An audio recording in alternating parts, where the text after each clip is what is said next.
ఎవరైతే కుంభరాశిలో జన్మిస్తారో మెయిన్‌గా ఈ 30/12/2025 సో ముక్కోటి ఏకాదశి నుండి వీళ్ళకి 3 జన్మల ఫలితం లభించబోతుంది.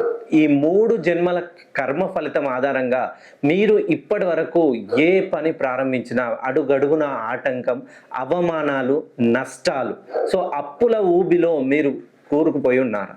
మీరు కుంభరాశిలో ధనిష్ట 3, 4 పాదాల్లో గాని, శతభిష నక్షత్రంలో గాని, పూర్వభద్ర నక్షత్రంలో గాని జన్మించినట్లయితే ఇంకా మీ అన్ని సమస్యలకి ఈ ముక్కోటి ఏకాదశి సాక్షిగా మీకు అద్భుతం మీ జీవితంలో జరగబోతుంది. ఈ 2026 జనవరి 10 అనగానే జనవరి 10/1/2026 సో 1కి సంబంధించిన నెంబర్ సాక్షాత్తు రవి భగవానుడు సూర్యుడిలాగా మీ జీవితంలో ప్రకాశవంతంగామైన వెలుగులు వెలగబోతున్నాయి. మీరు ఇప్పటి వరకు ఏ వ్యాపారం చేసినా మెయిన్‌గా కుంభరాశిలో ఉంటూ విదేశాల్లో ఉద్యోగం చేస్తున్నా లేదా ఇక్కడే ఉండి పార్ట్నర్‌షిప్ వ్యాపారాల్లో గాని, సొంత వ్యాపారాల్లో ఉన్న వాళ్ళకి ఈ 2026 దేదీప్యమానంగా కలిసి రాబోతుందండి. ఇది 100కు 100% జరిగే నిజం. మీరు ఇప్పటి వరకు ఎప్పటికీ నష్టాలనే చవి చూశారు. ఎంత సంపాదించినా మీ జీవితంలో మిగులుబాటు అనేది లేదు. ఎప్పుడూ మీ జీవితంలో కష్టాలే అన్నట్టుగా ఉంటుంది.